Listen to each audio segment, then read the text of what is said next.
Yun, magandang araw, magandang gabi mga bossing. So ngayon meron na naman tayong project na Polynesian pole sleeve.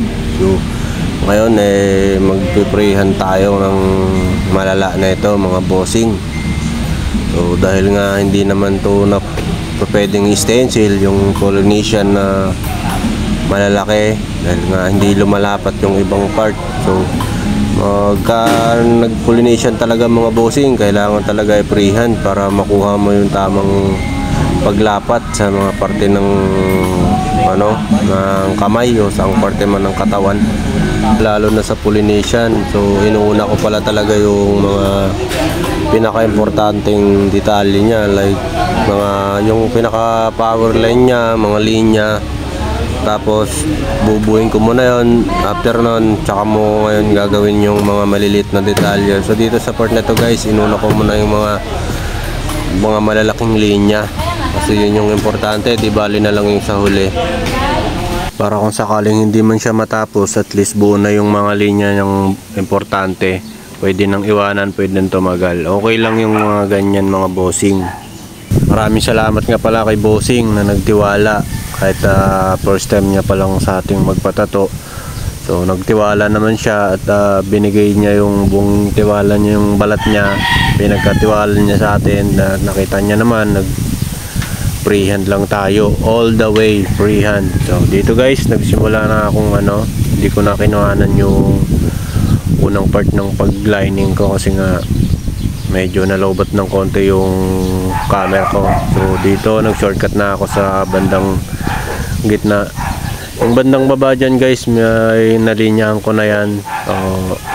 Umangat na ako agad dito sa may bandang siko. So dito na ako naglinya guys. So gamit ko pa lang pang linya dyan guys is shader Magnum. So sa mga artist na gumagamit ng Magnum, ginagawang pang linya, ewan ko lang kung alam ng lahat yon. Kasi ako dati ko naman na yun ginagawa, yung Magnum 11 Magnum, 7 Magnum, 9 Magnum, ginagawa kong pang linya yan kung mga makakapal. Kung wala akong pang power line, pwede mo gamitin yung Magnum.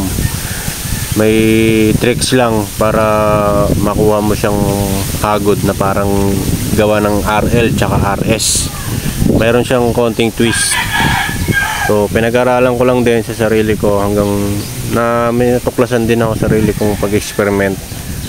So ganun naman tayo mga artist guys, tuloy-tuloy lang habang naggumagawa, nag-aaral, kada gawa nagpa-practice, ganun yun. Sa design pala na yun guys is choice ni client, siya may request niyan. So meron sana siyang isang gusto na design, kaya lang hindi naman niya nasabi agad.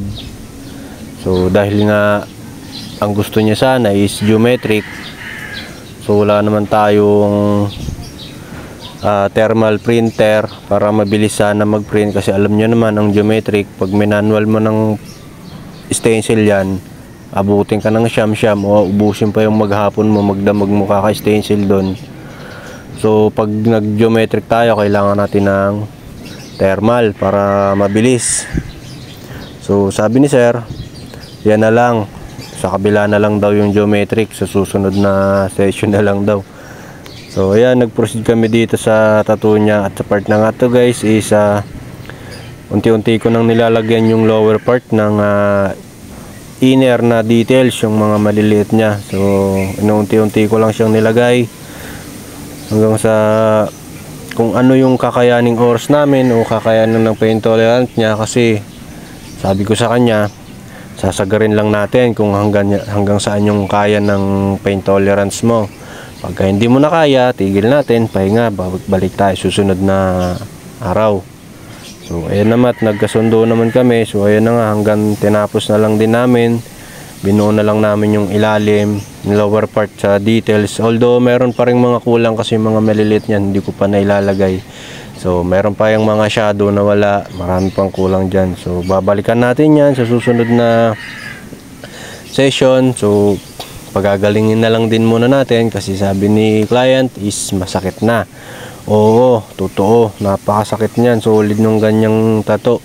Kaya yung mga nagpapatato ng ganyan, naku po, saludo sa inyo, napakatibay nyo sa sakitan. Kung nakikita nyo naman, yung balat ko malinis, kabilang kamay ko walang tattoo yan.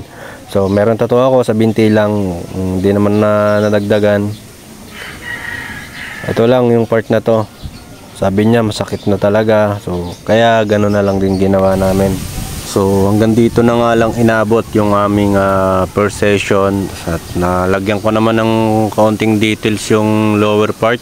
So yung mga konting shadow wala pa, nasusunod na lang yan, pero meron pa naman yung mga ibang konting guhit. So see you next video guys.